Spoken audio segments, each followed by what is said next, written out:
to see that today, the 55th anniversary of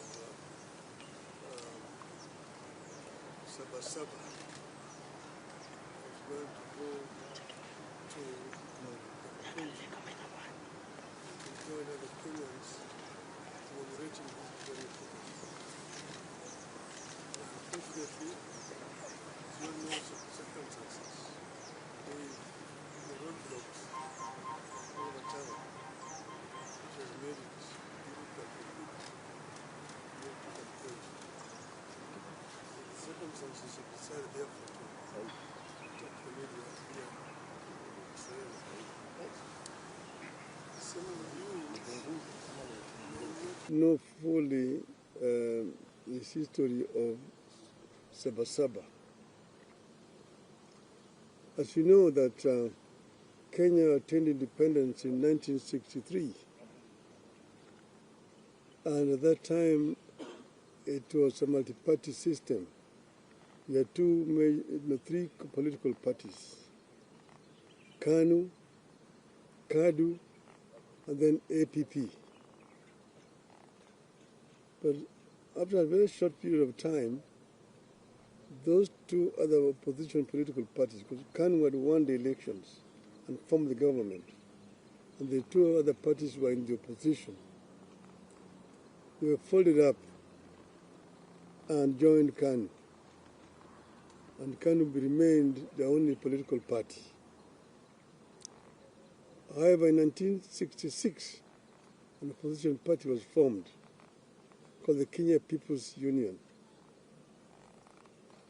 This party survived for 3 years, and it was banned by the government in 1969, and the leadership of the party were arrested and taken to political detention. From that time onwards, Kenya remained a de facto single-party dictatorship from 1969 to 1982. 1982, when some of us wanted to form a political party, the regime then went to parliament and introduced a law to make the country a single party state de jure by introducing a constitutional amendment which is known as Section 2A that made it illegal to form any other political party. So from 1982, it remained literally a single-party dictatorship. But that is the reason why in that same year there was a coup attempt which did not succeed. But before that, a number of Kenyans were arrested and taken to political detention. Most of them were lecturers at the University of Nairobi. Mukarunganga, people like Professor Katama Mukangi, Professor Willy Mutunga, Dr. Professor Yugi Akongo,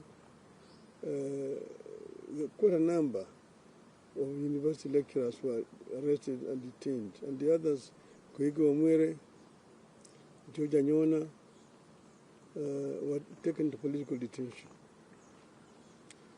So this situation persisted.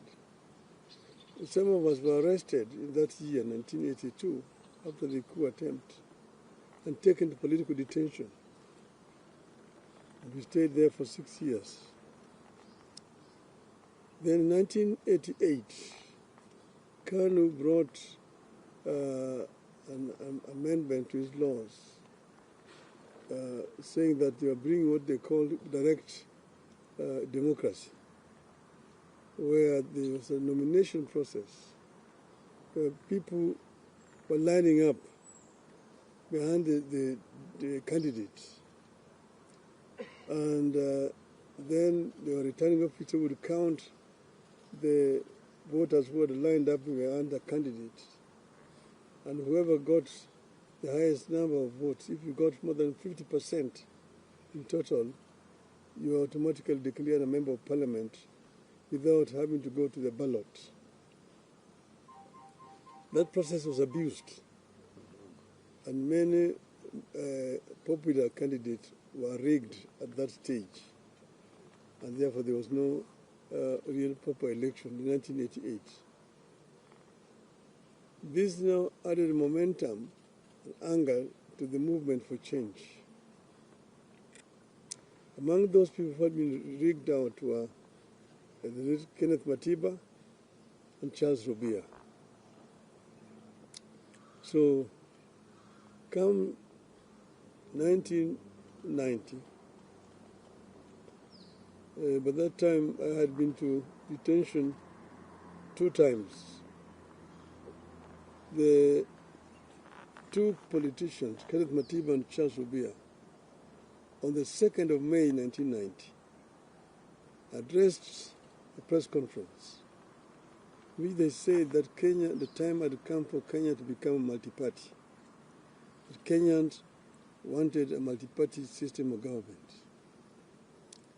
They were condemned seriously as being ethnic chauvinists, anarchists, people who want to bring chaos in this country. They told that this country was not yet cohesive enough to become multi-party. It will take another 100 years before Kenya became a multi-party system. These were daydreamers. So the kind of machinery at that time set off now to demonize the 2 members of parliament, the 2 former members of parliament. And in the process, of course, a number of very inflammatory statements were made, even by some today politicians who are talking about democracy here. You go into the archives, you see the names and what they said at that time. So in the process, Kenneth Matiba came to look for me to arrange for a meeting between him and Jaramogi Oginga Odinga, who is my father. I arranged the meeting, and then we met again. They met again with Mr. Robia, Mr. Neko, and after lengthy deliberations, the decision was taken that they would be supported. At that same time, they sent the goons to Matiba's home the following day to attack his family. Matiba's wife was very badly wounded, Edith, and she was admitted to Nairobi hospital, where we went to see her. After that, we, myself and Kenneth Matiba and Charles Obia made a statement which we said we would go to Kamkunji to ask Kenyans if they were ready for multi-party. And we do it on the day of the 7th of July that year, 1990. 7th of July, 1990. So after making that statement, we then now went on to mobilize for the meeting at Kamkunji. But then, of course, the police officers came to block us from meeting each other. They were stationed in my office at Ajib House, Matiba's office, up there on Koinange Street, and Rubia's office, and Paul Meaches, and Gibson Kamau Koreas. On the 2nd of July, 1990, Matiba and Rubia were arrested and taken to detention. On the 4th of July, I was arrested and taken to detention. That same night, they arrested Gitobu Manyara, they arrested John Haminwa. They arrested now Justice Mohammed Ibrahim. Paul Mwite went into hiding. Kamau Korea ran into American embassy and sought refuge. Kehete Murungi was in Ethiopia and went to America. But that's how it was. But the International Commission of Jurists came up and made a very powerful lobby for the release of Haminwa and Manyara, and were released. As we remained in detention, and as you know, Rubia is the one who was first affected. He got a very serious infection, was taken to hospital. Eventually, he lost his vocal cords and was released. Matiba suffered a stroke in detention and was removed and eventually brought to Nairobi hospital, after which she was then taken to London for treatment. That completely undermined his health permanently. And these two people eventually died because of not old age at that time, but because of injuries they sustained while in detention. Many people, but in spite of our being detained, the Kenyan people braved it and came out in numbers to go to Kamkunji on the 7th of July, 1990. Many people were killed attempting to reach Kamkunji grounds that time. So then, after we came out of detention, then Ford was formed. We formed Ford. After forming Ford, again we get pressed and said we were going back to Kamkunji. Eventually, when I was targeted again, I was moved away from here and taken into exile. But our people braved it and managed to march all the way into Kamkunji. And you will see the photograph in front page of Nation there today. You can see Martin Chikuku, James Orengo, Anyang Nyong'o, Masinde Muliro in the back of that truck going up to Kamkunji. That was not on Saba Saba, that was on the 16th of November 1991. But it's still the Kamkunji.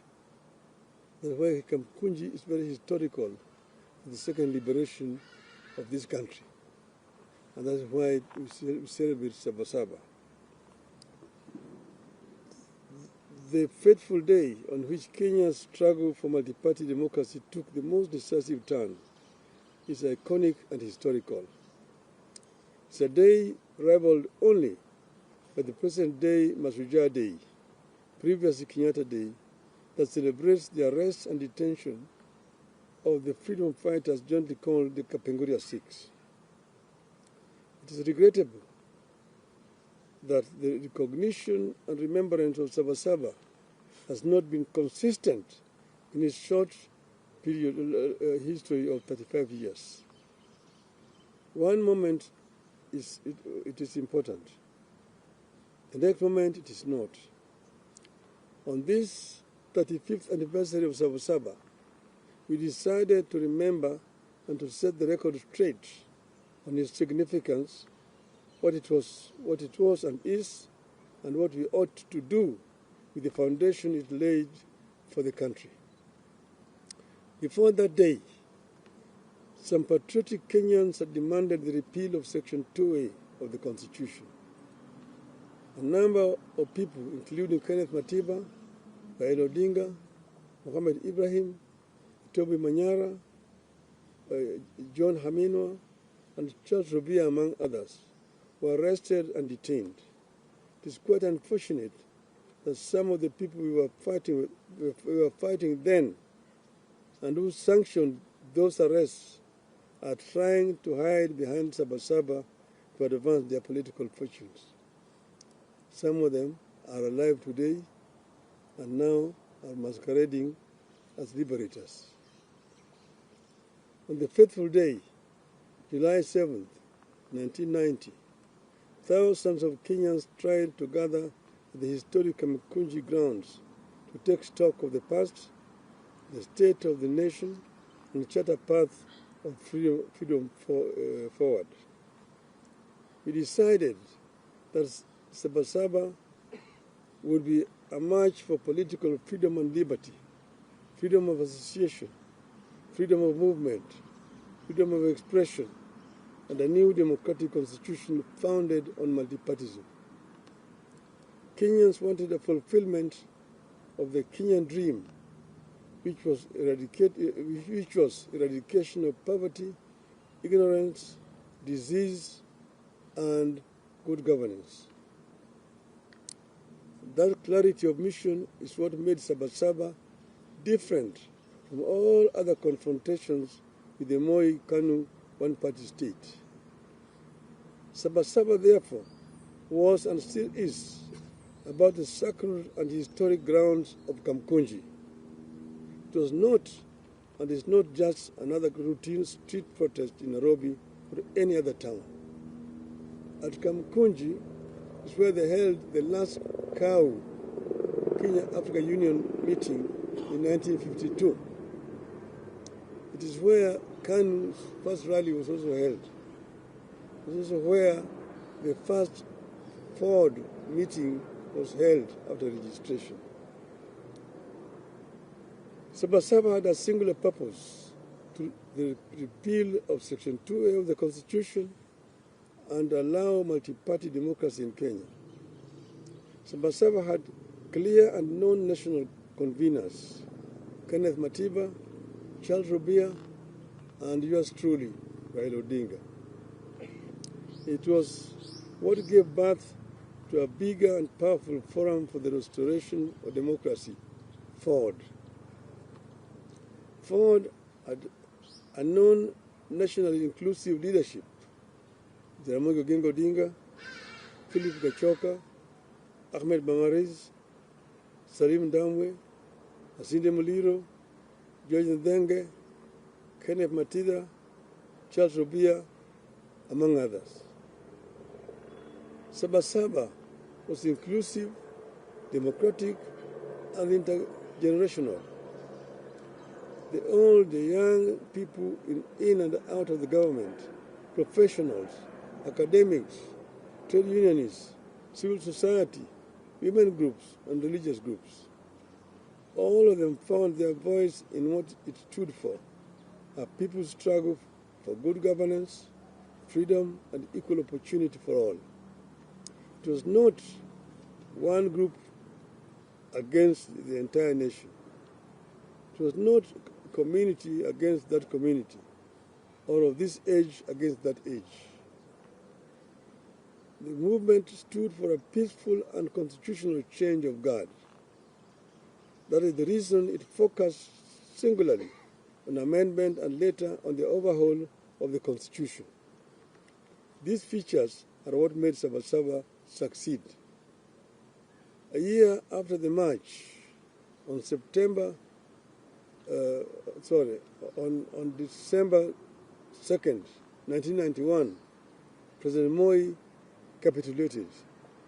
Section 2A of the Constitution was removed. Multipartyism was reinstated. We achieved our core aim, which was to return Kenya to multipartyism. Today, we have more parties than one could imagine then. That single amendment paved the way for the complete overhaul of the Constitution and the birth in 2010 of a new Constitution that came with provisions for fundamental freedoms and liberties that our citizens enjoy today. It is clear that many of the ideals espoused by the dreamers behind Saba Saba have become part of the national aspiration. We are a better nation because Saba Saba happened.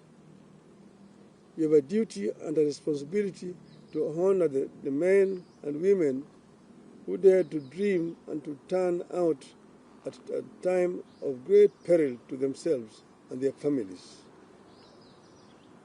35 years later, the country is grappling with a new wave of unrest and political activism.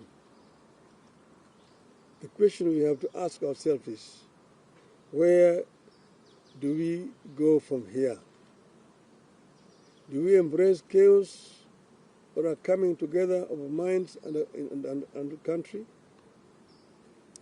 As a living architect of the events leading to the Saba Saba, I choose a coming together of minds and a country in the interest of the country. I long fought for its progress, stability, and prosperity. The most important struggle taking shape in our country today is the struggle for good governance, economic opportunity, and equality. The biggest challenge facing Kenya today and into the foreseeable future is how to expand economic opportunity and lift particularly young Kenyans out of poverty, exclusion, and unemployment. Kenyans are yearning for programs and leaders that prioritize economic inclusivity, social justice, and political freedom. There is no doubt that the country is yearning for legislation that makes our institutions more responsive, programs that ensure adequate funding for services that touch wananchi, changes that make our judiciary free, efficient and progressive, measures that make the executive more accountable and efficient. We must end impunity and corruption within our three arms of government. Our leaders must become modest, ethical, humble, and accountable. What is to be done? What is to be done? I propose an inclusive, intergenerational, national conclave to hear our people across all divides and come up with an irreducible reforms and changes necessary to take the country forward. I propose that the country urgently returns to the agenda of comprehensive police reforms, focusing on enhancing accountability, transparency, and improving the police-to-people relationship. Your rogue police force that shoots people with impunity. And this is a force that we inherited from the colonialists. It has not been reformed to become a people's defender, a people's servant. I propose that the conclave comes up with better and sustainable ways for addressing transparency, accountability, and impunity, especially with regard to corruption, and ensuring that leaders are held accountable for their actions. I propose that the forum comes up with a comprehensive and sustainable strategy for addressing youth unemployment and expansion of opportunities for youth in the formal and informal sectors. Such a national conclave must have clear terms of reference and be populated and helmed by the most serious and sober minds in our nation. The proceeds of the national dialogue be subjected to a referendum. I rest my case. Thank you. Long live Kenya.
We talked for a long time about police reforms, not just this time, not with regard to this regime.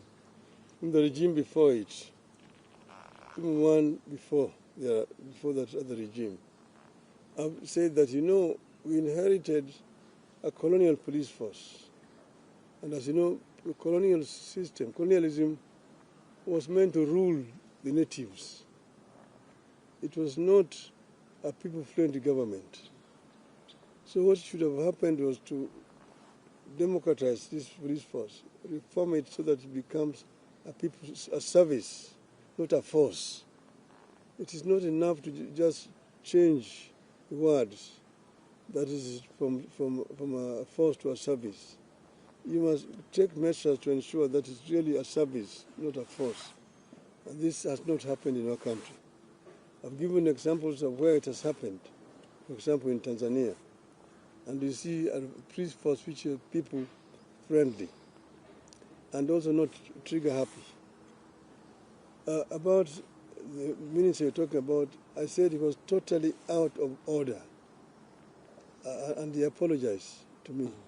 And he apologized to me and to the people. And he said the day before yesterday that police should handle people with care. So, yeah. Okay. That's fine. Last one.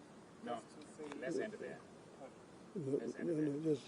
Oh, okay, thank you. I just wanted to know and find out. My name is Saba Saba from TV.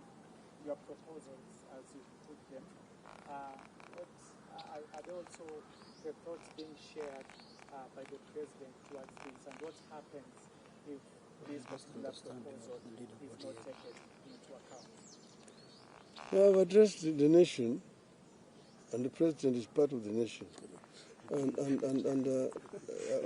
I asked him, it applies to him as much as it applies to the other people. So I'm not partisan in any way. This is a proposal that is coming to me and from my party also, the ODM. This is our stand as a party. Okay.